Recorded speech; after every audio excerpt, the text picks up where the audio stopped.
When I tell you this story, I want you to imagine the quiet weight of years. The kind of years that slip by not with fireworks or bright lights, but with small sacrifices, day after day. It is the story of two siblings, an elder sister and her younger brother. Their story begins not in comfort, but in tragedy. Yet from that tragedy grew a bond so deep that it almost felt like fate had chosen her to become his second mother. The elder sister's name was Amina. She was only 19 when her world was torn apart. Her parents had been traveling late one night when the accident happened. She still remembered the sound of the doorbell, the anxious faces of neighbors, and then the silence that followed when the truth became clear. At 19, she should have been making plans for her studies, her friendships, perhaps even her own dreams. But in that single moment, all those dreams turned into dust.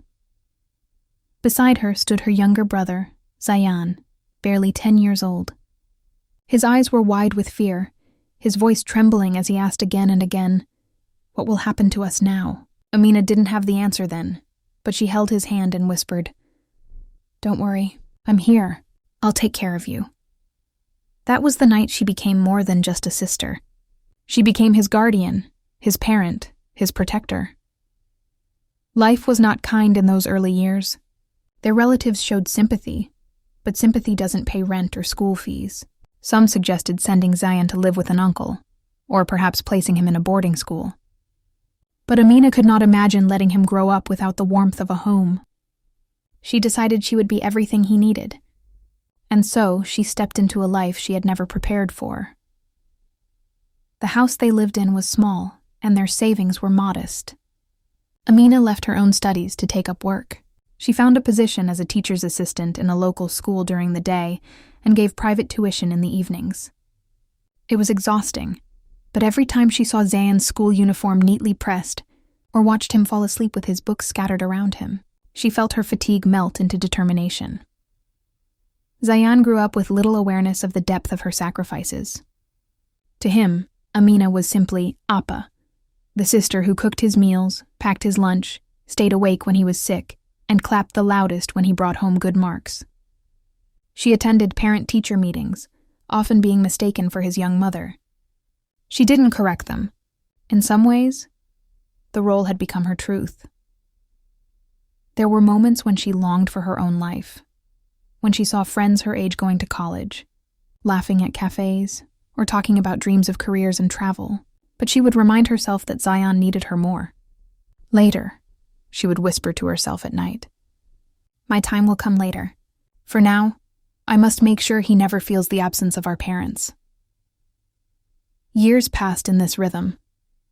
Amina's days began early, with the sound of the kettle and the clatter of dishes, and ended late with the quiet scratching of her pen as she balanced expenses in a worn notebook.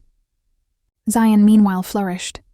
He was bright, ambitious, and hungry for success. He excelled in his studies, and Amina pushed him forward at every step. She filled out forms, prepared his notes, encouraged him to dream bigger. When he got admission into a well-regarded university, Amina felt a surge of pride so strong it brought tears to her eyes. She worked extra hours, sometimes skipping meals, to ensure he could attend without worrying about money.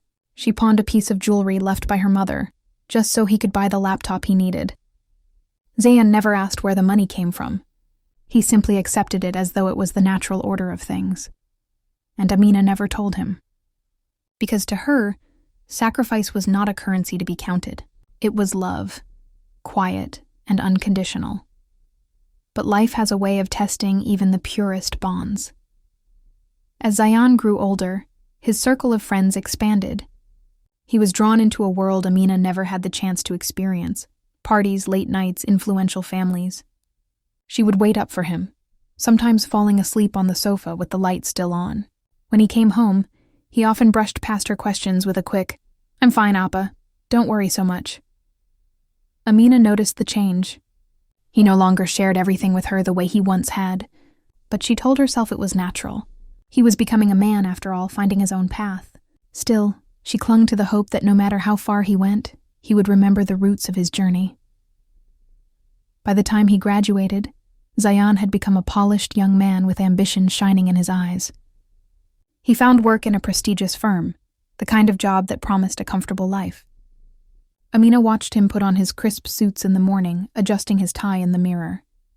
She couldn't help but smile, even as she quietly stitched her old clothes to make them last another season. Then came the turning point, Zayan's marriage. He met a young woman from a wealthy family, someone who lived in a world far removed from the modest home Amina had built. She was elegant, refined, and came with connections that promised to lift Zayan even higher. Their wedding was grand, far beyond what Amina had ever seen. She wore her best but simple outfit, standing quietly in the corner as relatives from the bride's side whispered and cast curious glances at her. She told herself she didn't mind. After all, this was his happiness. Wasn't that what she had worked for all these years? To see him smile, to see him step into a future where he lacked nothing. But happiness, she would soon learn, can change people. After the marriage, Zayan grew distant. The new house he moved into was large and filled with luxury. When Amina visited, she could feel the coldness in the air, not from the marble floors or the polished walls, but from the way he avoided her gaze, as though she didn't belong in that space. His wife, polite but reserved, never said much to Amina. Conversations were brief, smiles were thin, and visits became fewer. At first, Amina convinced herself it was just adjustment, that once they settled into their new life, he would call her back into his world. But weeks turned into months and the calls never came. When she finally visited on her own, Zayan's words pierced her like a blade. "Appa," he said softly but firmly, "you've done enough for me. I'm grateful, truly. But now you need to think about yourself. My wife and I, we have our own life to build. You don't need to worry about me anymore." She looked at him in disbelief. "Zayan, I never worried because I had to. I worried because you're my brother. You're all I have." He shifted uncomfortably, lowering his voice. "Appa, you're becoming a burden. People talk. They ask why you're always around, why you never married, why you depend on me. I can't keep explaining." The word burden struck her harder than any blow. She went home that night in silence, her footsteps heavy, her heart heavier. The same walls that had once echoed with Zayan's laughter now seemed unbearably empty. She sat at the old table, staring at the accounts book she used to balance, the notes she had once written for his exams, the memories of nights spent holding his fevered hand. A burden. That was what she had become in his eyes. But Amina did not scream, nor did she beg. Her silence was not weakness. It was the beginning of something else. Something deeper. She decided that if he had forgotten her sacrifices, she would remind not only him, but the world. And she would do it not with anger, but with patience, with calm, and with a quiet strength that would one day make him bow his head in shame.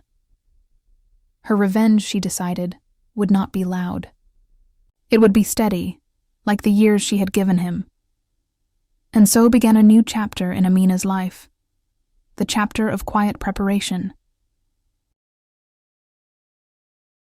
Amina's quiet resolve began in the silence of her small home. She didn't shout. She didn't cry before anyone. Instead, she sat down and looked around at the traces of her life. Every corner of that modest house carried evidence of the years she had lived not for herself, but for her brother. She realized that her greatest proof was not in grand gestures, but in the little things she had kept, the receipts, the old letters, the photographs, the certificates where her signature appeared as guardian. She had not thought much of them before. To her, these had been natural duties. But now, these small fragments became pieces of a story she needed to tell. She began with the documents. From an old tin box under her bed, she pulled out receipts from the schools Zayan had attended. Some were so faded that the ink had almost disappeared, but she carefully smoothed them out. There were bank slips from when she had paid his tuition fees, often in small installments. There were notes from teachers, always addressed to her as parent or guardian. There were medical reports where her name appeared as the one who admitted him to the hospital and signed consent. Each paper, she realized, was not just an ordinary piece of record. It was a line in the hidden history of her sacrifices. She also found her mother's jewelry receipts. those that she had pawned to pay for Zayn's laptop and books. The memory came rushing back. The hesitation she had felt standing in that shop, sliding across the last gold bangle her mother had left her. She had cried silently that day, but told herself it was worth it. Now, that very receipt became evidence of love turned into silent loss. Amina was methodical. Every night after finishing her daily chores, she organized the documents into a neat folder. She labeled them, arranged them by year, and made small notes in the margins. It was slow work, but she was patient. She knew that revenge, like love, was not about speed. It was about endurance. Alongside papers, she also gathered memories. She pulled out old photographs of Zayn, his first day at school, the science fair where she had stitched his costume late into the night, the football match where she had cheered from the sidelines. In some of those pictures she appeared too, young, tired, yet smiling with pride. Looking at them now, she felt a mix of pain and strength. She realized that her story was not hidden in words alone, but in her very presence in his journey. But collecting evidence was only one part of her plan. Amina knew that simply confronting Zayn with these papers would mean little. He had already chosen to see her as a burden. What she needed was something deeper, recognition.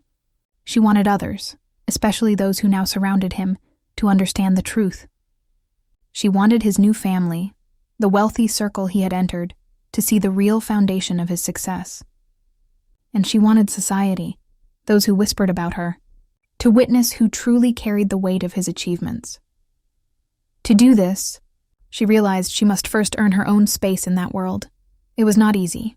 Zayn's in-laws lived in an entirely different environment. They were wealthy, respected, and carried themselves with an air of refinement. For a woman like Amina, unmarried, modestly dressed, and from humble means, it was difficult to even be noticed. But Amina understood people. She had spent years reading the moods of a growing child, anticipating needs and managing crises quietly. That skill, she realized, could also help her in this new challenge. She began attending family events when invited, never imposing herself, but never staying entirely away either. At first, her presence was barely acknowledged. She would sit quietly in the corner, offering polite smiles, helping serve tea when no one else stepped forward. But gradually, people noticed her composure. Unlike others, she never spoke too much about herself. Instead, she listened. She paid attention to the elderly, showing them respect with small gestures, carrying a tray, fetching a shawl, or remembering to ask about their health. One day, during a family dinner, when a conversation turned toward education and children, she shared her experience as a tutor. She spoke gently but with clarity, giving thoughtful advice to a cousin's child about study habits. The family listened, surprised at her knowledge. After that evening, one of the cousins approached her for help with exam preparation. Amina agreed, and word slowly spread that she was not just the unmarried sister, but a woman of intelligence and depth. Bit by bit, she carved her place. She never tried to overshadow anyone, never spoke ill of Zayn despite the pain in her heart. Instead, she let her actions speak. When an elder in the family fell ill, she was the one who stayed by their side in the hospital while others were too busy. When a young niece struggled with schoolwork, Amina spent hours patiently teaching her. These acts did not go unnoticed. Meanwhile, she kept building her personal independence. She expanded her tutoring, taking on more students. Her reputation grew in the neighborhood as a reliable and dedicated teacher. Parents trusted her, students respected her. With the money she earned, she repaired her old house, bought herself better clothes, and began saving for the future. It wasn't luxury, but it was dignity, and that was exactly what she wanted. All this time, Zayn remained distant. He rarely visited, and when he did, his words were short, his tone formal. But Amina no longer sought warmth from him. Instead, she focused on becoming stronger in silence. Every document she kept, every memory she preserved, every relationship she built with his new family, all of it was leading to something. There was one incident that began to shift perceptions even more strongly. During a family gathering, Zayn spoke proudly about his achievements at work, how he had risen quickly in his company. People praised him, admiring his talent. Amina listened quietly, but then one of the elders turned to her and asked, Appa, you must be so proud. You raised him, didn't you? Zayan stiffened. He laughed nervously, saying, Yes, she helped, of course, but everyone makes their own path. Amina didn't argue. She simply smiled and replied softly, I only did what any elder would do. I'm just glad he never had to face the world alone. The words were simple, but they carried weight. Several family members looked at her with new eyes. They began to realize that behind Zayan's confidence was a woman who had given up everything. And slowly, the whispers began to change. Where once people had asked why Amina was unmarried and dependent, now they spoke of her resilience. Where once they saw her as someone left behind, now they began to view her as someone who had given more than most people ever could. For Amina, this shift was not about pride. It was about truth. She wanted people to see what Zayan refused to acknowledge. And in this quiet recognition, she found strength. Her plan was unfolding slowly, just as she intended. She knew there would come a moment, the right moment, when the evidence she had collected and the respect she had earned would come together. A moment when the world would see not just the man Zayan had become, but the woman who had built him. And when that moment came, Amina promised herself, she would not raise her voice. She would not shout or demand. She would simply let the truth stand in the open, undeniable and clear. Because sometimes, the calmest revenge is not in destroying someone. It is in letting them be seen exactly as they are, stripped of the illusions they built. As she prepared for that day, she folded away her documents carefully, kept them safe, and continued her life with patience. Each small kindness she offered to others, each new respect she earned, each coin she saved, all of it was like weaving a net of truth. A net that would one day close around her brother, not with cruelty, but with justice. The girl who had once been forced to abandon her dreams was no longer just surviving.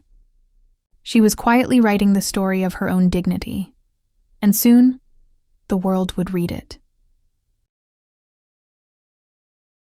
The turning point came quietly, just as much of Amina's life had. It was not a dramatic confrontation, not a sudden outburst of anger, but a slow unfolding of truth that no one could turn away from. By now, years had passed since Zayan's marriage. Amina had grown more graceful with age. There was a dignity in the way she carried herself, the calm patience of a woman who had endured storms and learned to walk through them with steady steps. Her tutoring work had flourished.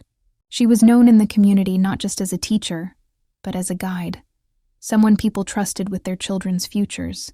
And within Zayan's in-laws' family, she had earned quiet respect. What Zayan had not realized was how deeply his wife's relatives had begun to value Amina. They admired her intelligence, her discipline, her ability to speak without boasting, and most of all, her generosity of spirit. When younger cousins succeeded in exams, they often said, "It's thanks to Appa's help." When elders spoke of dedication, they often mentioned her name. Without pushing herself forward, she had become part of their story. But Zayan remained blind to this shift.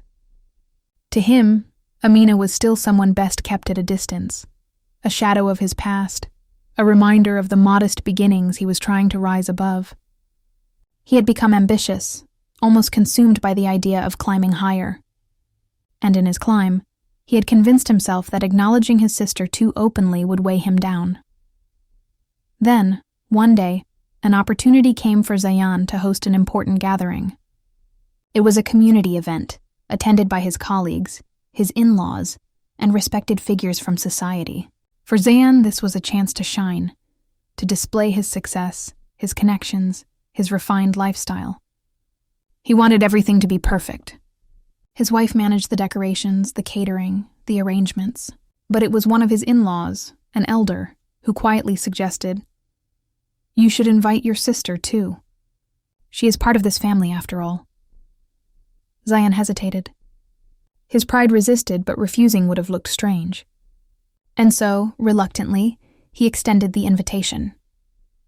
When Amina received it, she knew instinctively that this was the moment she had been preparing for.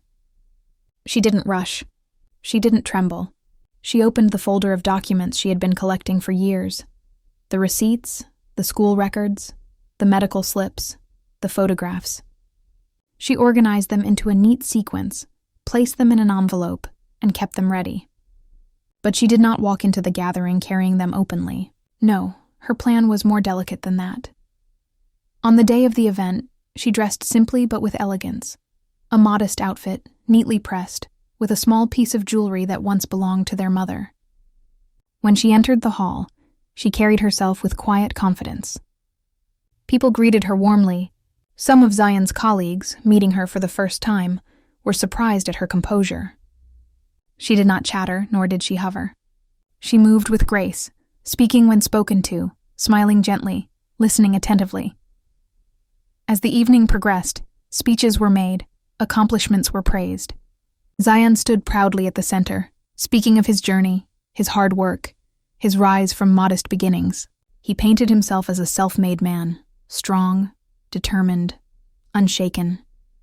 Many clapped, some nodded in admiration. But in the corner, Amina watched, her calm eyes steady. She knew the truth of that story, and she knew that others needed to know it too. The moment arrived when one of the elders, perhaps moved by emotion or curiosity, asked openly, "Zion, your journey is remarkable. But tell us, who supported you in those early years after your parents passed away? Surely you did not walk that road alone." The hall fell into silence. Zion hesitated. His eyes flickered toward Amina, sitting quietly in the back. For a moment, he considered acknowledging her. But pride held him back. He smiled faintly and replied, "Of course, I had help here and there, but mostly it was my own determination." The words struck like a quiet thunder. Some glanced at Amina, others at each other. They knew enough of her presence to sense the omission. It was then that one of the cousins, a young woman whom Amina had tutored, stood up gently and said, "With respect, that's not entirely true. Appa has told us stories of how she worked, how she cared for you. She raised you when you were just a boy." Whispers moved across the hall. Faces turned toward Amina. For the first time in many years, she did not stay silent. She rose slowly, her envelope in hand, and spoke in a calm, steady voice. "I never wished to speak of this," she began, her eyes resting on her brother. "Because what we do for family should come from love, not from a desire for recognition. But sometimes silence allows falsehood to grow, and I cannot let falsehood replace truth." She opened the envelope and carefully placed its contents on the table nearby. One by one, she laid out the documents, the school receipts with her name signed, the pawnshop slips for her mother's jewelry, the hospital records. Then she held up a photograph of Zayan as a boy, proudly holding a certificate, with her standing beside him, her hand on his shoulder. "These," she said softly, "are not just papers. They are years of a life given quietly. I gave up my studies, my youth, my dreams, so that my brother could have his.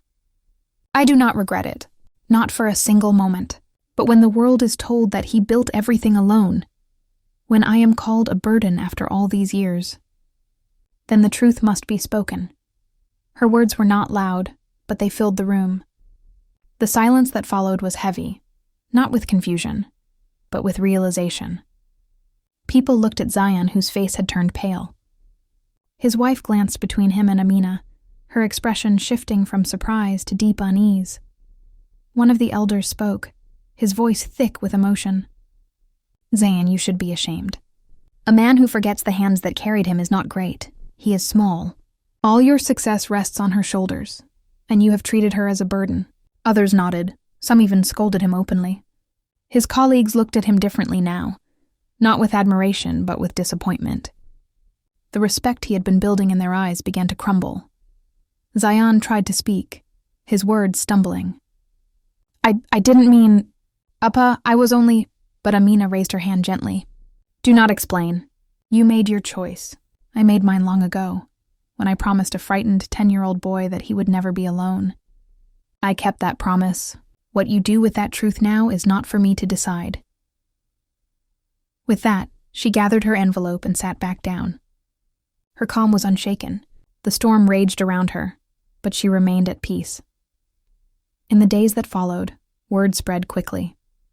People spoke not of Zayan's success, but of Amina's sacrifices.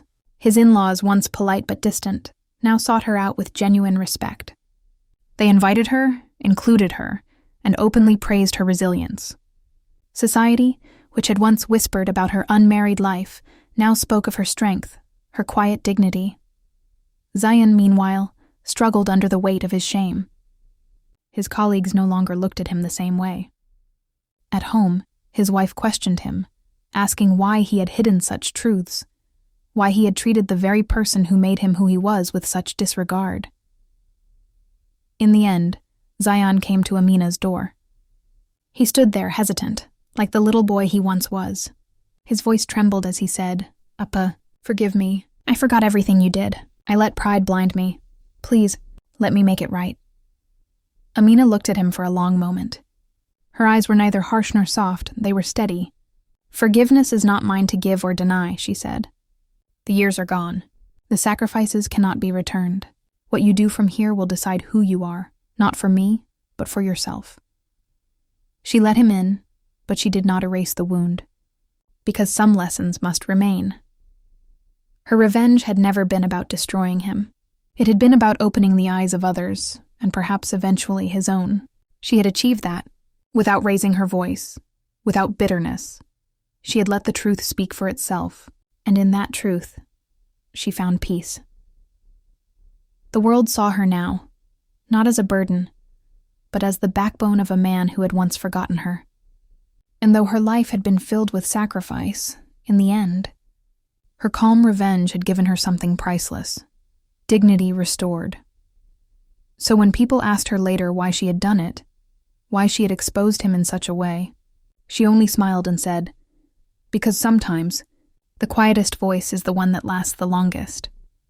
And indeed, her voice, calm, steady, and true, lived on long after the night of that gathering. If you enjoyed this story of patience, sacrifice, and quiet justice, I invite you to support this channel. Please like this video, share it with others who may find strength in it, and subscribe for more calm revenge stories that reveal how dignity and truth can become the most powerful answers of all.